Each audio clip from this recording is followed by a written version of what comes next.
dottor Zappalorto, che è impegnato questa mattina a Gorizia per le sue funzioni di prefetto di quella città.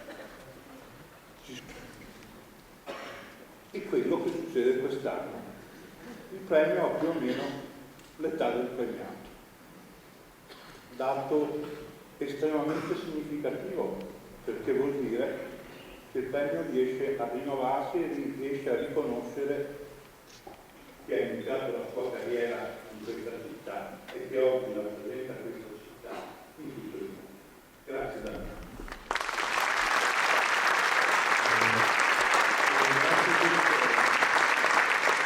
Siamo ospiti e quest'anno abbiamo anche questa grande eccezionalità che siamo ospiti addirittura nella sala grande del teatro e dobbiamo ringraziare la Fenice. Siamo nel salotto buono della nostra città e invito il sovrintendente Cristiano Chiarotta alla presentazione del premiato, per la presentazione del premio.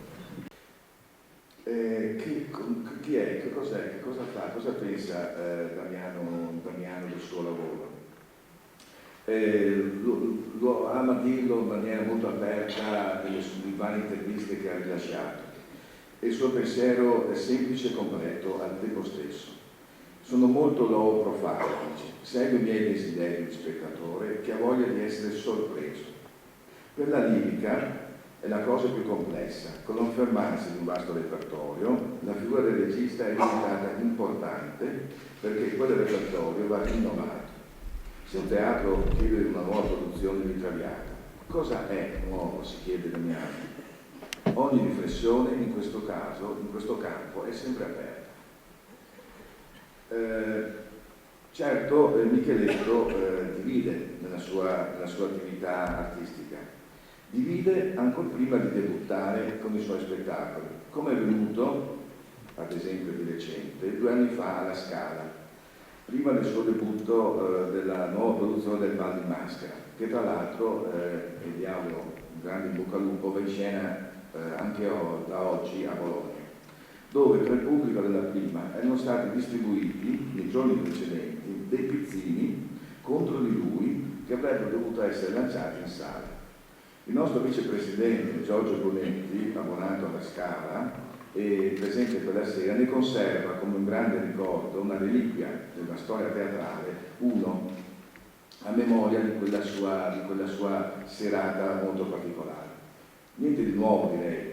Il teatro musicale ne ha viste e vissute molte di secoli, ma si esce dal teatro soddisfatti di aver visto qualcosa di bello, non soddisfatti, ma che questo assistere allo spettacolo proseguirà poi con una accesa discussione tra spettatori, si leggeranno delle critiche, si discuterà. Non muore lo spettacolo con la fine della recita, ma vive anche dopo. E questo è quello che è una delle anime del melodramma del passato, è una delle cose più positive che le nuove regie riescono a portare nel dibattito culturale del melodramma attuale. In questi ultimi decenni poi il tradizionale pubblico degli amanti dell'opera, degli abbonati, di quelli dei frequentatori di uno più teatri si è allargato. Milioni di persone in tutto il mondo vogliono conoscere, amare, approfondire le bellezze del melodramma. Lo vogliono fare potendo frequentare i teatri o attraverso un rinnovamento tecnologico, attraverso la TV, attraverso la rete. Sono giovani, sono delle nazionalità più varie che amano questo tipo di spettacolo e soprattutto amano questo tipo di spettacolo quando va incontro ai loro gusti, al loro modo di vedere ed è contemporaneo. L'ottica attraverso la quale questo nuovo pubblico vuole approfondire questa nuova esperienza è basata su quello che è una visione della vita contemporanea che si sviluppa in canoni estetici simili ormai in ogni parte del mondo, dove è presente la tecnologia, dove è presente un linguaggio immediato, ma che comunque con questa tecnologia, con questa immediatezza, c'è comunque bisogno di misurarsi, di essere presente con una realtà degli affetti, dei drammi, degli amori, cioè dei miti dell'opera. È un pubblico nuovo dagli occhi, ha un modo aperto di vedere e che ama sicuramente la classicità, non intesa come qualcosa di immodificabile, intoccabile, ma come la conquista invece di una nuova, moderna espressività. Nasce anche da qui il dibattito, anche la guerra, tra virgolette, tra guerra naturalmente, tra un pubblico che si ritiene depositario di una verità da proteggere ed un altro che invece vuole avvicinarsi ad un mondo che sembra antico attraverso modalità che tengono conto di una spettacolarità espressa con un linguaggio contemporaneo, come lui stesso l'ha definita, con un linguaggio di una forte intensità drammatica, dove l'ironia neoclassica della musica stravinskiana è stata restituita con la forza di alcune immagini in cui vengono usati elementi scenici presi a prestito dal parco giochi dei bambini, anche per definire un'orgia di eccessi che si svolge in una piscina, che nell'ultimo atto si trasforma in una gabbia arrugginita, finale che conclude questa parabola sulla modernità e sul cinismo della nostra epoca. Una grande visione, ma soprattutto qui Damiano, che già aveva manifestato le sue grandi doti recentemente, ha dato una forza, uno sviluppo che ha coinvolto i 44 nostri artisti del coro e trascinato anche l'orchestra, anche lì diretta dal nostro giovane Diego Matteus, il nostro direttore principale. Ecco, credo che Damiano, con la profondità e l'inventiva del suo lavoro, sappia distillarci dalle opere che allestisce e dai testi che interpreta il meglio dei contenuti e dei valori che essi rappresentano oggi per noi, e spero che lo possa fare qui a Venezia, alla Fenice, ancora per tante volte. Grazie Damiano.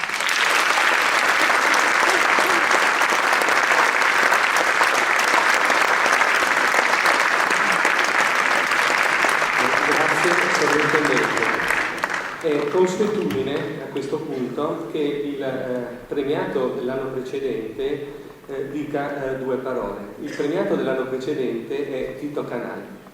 Tito Canal, lo ricordo per chi non lo conosce, è l'autore di Archeologia della Laguna di Venezia. Archeologia della Laguna di Venezia è un volume che ha rivoluzionato la storiografia della nostra città. È significativo il fatto di questa unione fra Tito Canal e il professor Vladimiro Dorino.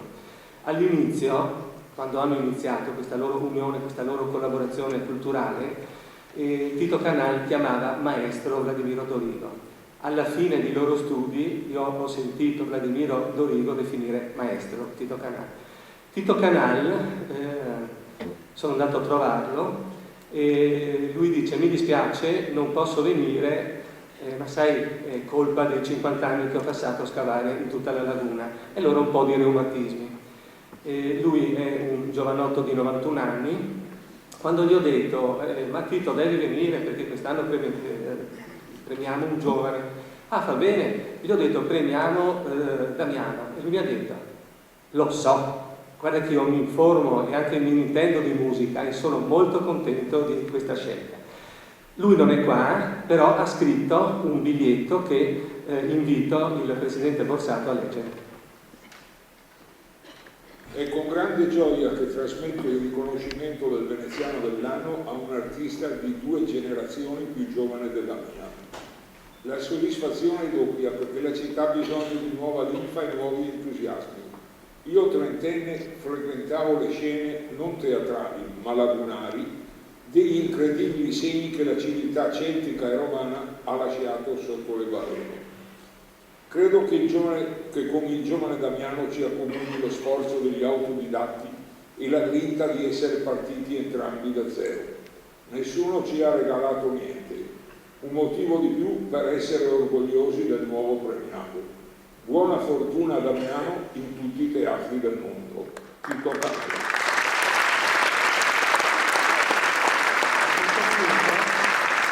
Invito il Presidente delle Associazioni Sistemali, Massimo Rigo, e il premiato a salire sul palco. Grazie.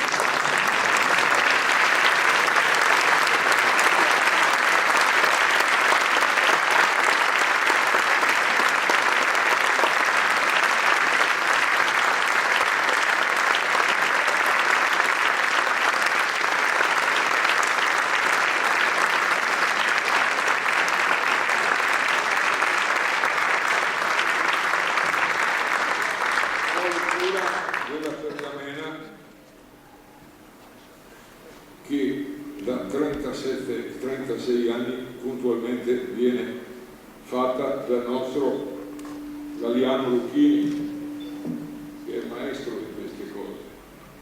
Allora, a Damiano Micheletto, regista veneziano, l'associazione Sette Mari conferisce il riconoscimento di veneziano dell'anno 2014 quale brillante innovatore per le scelte registiche che sia nella prosa sia nella lirica, superando con maestria e originalità usuali convenzioni, con sguardo fresco, audace e provocatorio, che contribuisce a consolidare e portare alta l'immagine, l'estro e il gusto artistico della sempre feconda cultura veneziana nei più importanti teatri d'Europa e del mondo. Venezia, 11 gennaio 2015.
Uso un microfono perché mi sono scritto una cosa, voi potete sedervi, anzi sedetevi voi, no, sedetevi, no, perché dopo magari vi annoiate e quindi il pubblico vede che vi annoiate. Sedo io.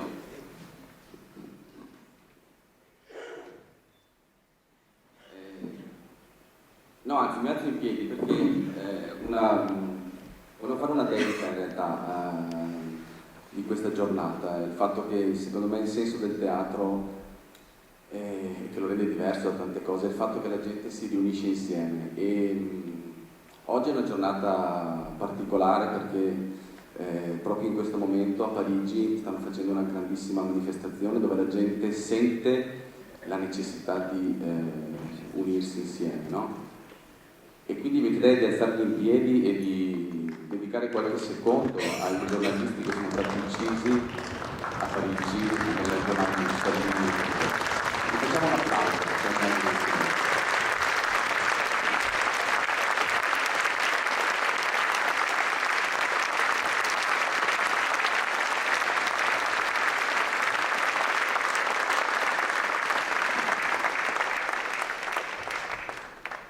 Perché il tema, diciamo, della libertà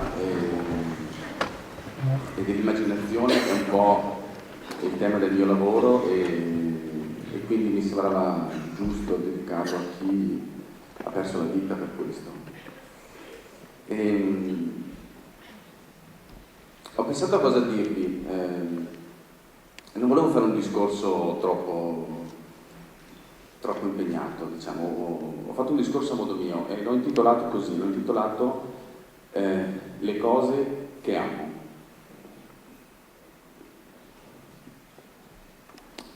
Mi siedo. Mi sente, sì.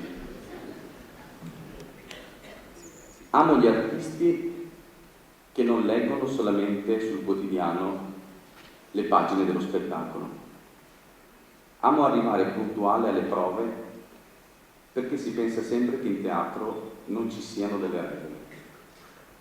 Amo chi non pretende tutto chiaro e tondo, anche poco buio e storto può andare. Amo chi mi ha dato l'opportunità di sbagliare senza farmi sentire uno stupido. Amo dare delle opportunità. Non amo una vita con una temperatura costante, non amo i condizionatori, amo sentire il freddo d'inverno e il caldo d'estate. Preferisco gli imprevisti piuttosto delle probabilità. Preferisco mettermi alla prova piuttosto che fare una prova. Preferisco vedere piuttosto che prevedere. Amo chi non sta troppo a masticare, ma piuttosto va dritto all'osso. Amo la sala prove quasi più del palcoscenico. Amo ascoltare un collega che mi telefona appena arrivato in una nuova città ed è stanco, deve aprire la valigia e gli viene da piangere perché è solo. Amo la solitudine, non l'isolamento. Amo chi si prende dei rischi, chi alza la posta in gioco, chi è disposto a mostrare i propri limiti. Quando arrivi ai limiti fai nascere l'emozione e se proprio non nasce nulla, più di quello non potevi fare. Amo chi sa ricercare la verità nelle passioni, la verità, non le convenzioni. Preferisco una provocazione piuttosto che una convenzione. Amo il talento, perché non sai spiegare cos'è, ma lo riconosci subito. Amo gli attori che hanno talento, perché di sicuro mi insegneranno qualcosa. Amo chi conosce la disciplina, ma non subisce la disciplina. Chi conosce le regole, ma non subisce le regole. Chi sa andare in profondità senza impantanarsi. Chi ha il coraggio di dire questa è la mia idea e la difende, anche se gli altri storcono la bocca. Amo chi sa ripetere ogni giorno la stessa identica scena, ma la sa rendere ogni giorno unica e irripetibile, come una storia d'amore. Amo chi non parte dicendo si è sempre fatto così. Si è sempre fatto così è un buon motivo per continuare a farlo, ma è un altrettanto buon motivo per finalmente fare in un altro modo. Amo chi non ha paura.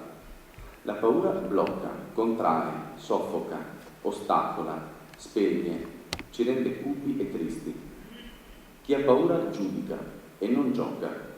Un teatro pauroso non è un teatro vero e di questo teatro non abbiamo bisogno. Amo chi non ha paura di sporcarsi il vestito. Amo indossare le magliette perché non devi neanche dire tirati sulle maniche perché sei già pronto. Amo chi si fa trovare pronto. Amo chi è consapevole che l'artista è importante, ma è importante anche la donna delle pulizie, che lavora perché il teatro sia in ordine, pulito e accogliente. Amo la critica che non vuole demolire, ma vuole costruire. Amo chi sa trasformare l'invidia in ammirazione. Amo il pubblico perché dà senso al teatro. Un teatro senza pubblico è triste come una festa senza invitati. Amo chi ti ascolta perché non ti fa sentire solo. Amo chi non è preoccupato di perdere i soldi, ma chi è preoccupato di perdere l'immaginazione. Amo sentire cantare un coro. Amo le armonie più delle melodie. Amo i miei parenti perché quando fanno festa si mettono a cantare. Siccome non è con le belle idee che si scrive una poesia, ma con le parole, amo chi cerca le parole giuste per dire le cose. Amo chi non si vanta del proprio curriculum. Se lo fa, forse è ancora un po' insicuro. Amo chi non pensa che siano i soldi a muovere le idee, ma il contrario. Amo arrivare in una città e trovare il teatro aperto, non solo il bar. Amo la tradizione, ma non amo chi usa questa parola perché ha paura del futuro. Amo chi sa usare la tradizione come un trampolino e non la fa diventare una palla al piede. Amo chi incoraggia e non scoraggia. Amo gli adolescenti perché sono presuntuosi, impertinenti, sfacciati, brufolosi, caotici, fragili, insicuri. Li amo perché mi fanno sentire già un po' vecchio e quindi sento con più chiarezza che non posso perdere tempo. Amo Cordelia perché rifiuta l'eredità di suo padre, Re Lear, fa di testa sua e il padre si arrabbia. I padri si arrabbiano, certo, perché hanno qualcosa da difendere, qualcosa per cui hanno combattuto, qualcosa in cui credono. Ogni crescita è la rottura col passato. Già il neonato, che ad un certo punto non ce la fa più e rompe le acque. Amo il conflitto quando c'è lealtà. Amo gli intellettuali che non fanno sentire il pubblico inadeguato. Amo la meraviglia, non lo scandalo. Amo ricordare quando ero bambino e giocavo nei campi di grano, non di tennis. Amo le lettere di Verdi perché mi sembra sempre incazzato. Amo l'empatia perché è l'immaginazione del cuore. Amo Leopardi perché ha detto che l'immaginazione conta più di tutto. Amo quando durante le prove si dice facciamo finta che. Amo la finzione. Amo il teatro che va alla radice delle cose e amo l'etimologia perché ti fa andare alla radice delle parole. Immaginare deriva da mimare e mimare è la parola che i greci davano all'attore, il mimos. Fingere deriva da foggiare, cioè dare una forma. Dare una forma vuol dire dare un senso e dunque un valore. Ognuno di noi ha bisogno che il proprio tempo abbia un senso e un valore. Pochi, pochissimi però, sono in grado di essere così creativi da produrre un'opera d'arte, qualcosa che fermi il tempo, qualcosa che abbia un valore così forte da non appassire, come fa invece, purtroppo, la nostra pelle. Se a pochissimi è dato il genio di questa creazione, a tutti noi è data invece la possibilità di essere creativi. Ogni uomo che sappia immaginare, qualunque sia la sua professione, è un creativo. L'ispirazione non appartiene solo agli artisti. L'ispirazione appartiene a tutti quelli che fanno il proprio lavoro con passione e fantasia. Un medico, un insegnante, un impiegato, un cuoco, un elettricista. Ognuno può essere un artista e fare del proprio tempo qualcosa di unico e sensazionale. Un imprenditore senza immaginazione non andrà lontano con la sua azienda. La conoscenza, la tecnica, il management sono fondamentali, ma quello che veramente muove le cose è lo spirito di immaginazione. Tanti hanno visto una mela cadere, ma solo uno ad un certo punto ha cercato di immaginare perché quella mela fosse caduta. L'artista è ognuno di noi quando non vive con rassegnazione, quando accoglie il valore del dubbio, quando si mette alla prova. Ognuno è un artista quando sa immaginare.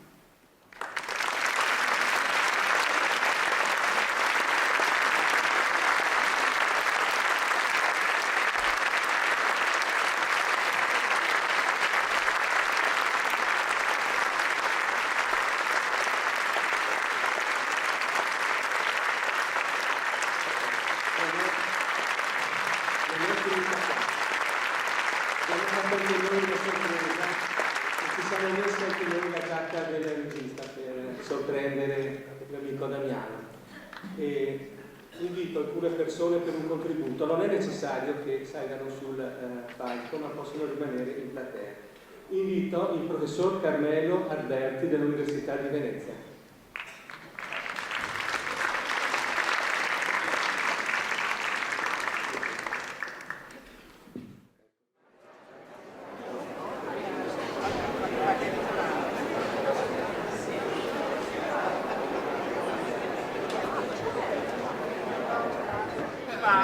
Professionale proprio, addirittura con l'antifuscio, anche non faccio parte, sai. no, ma no, 40 anni fa però. Si ricorda come certo periodo. Ma ce la fai vedere dopo? La metti su? Sì, può essere.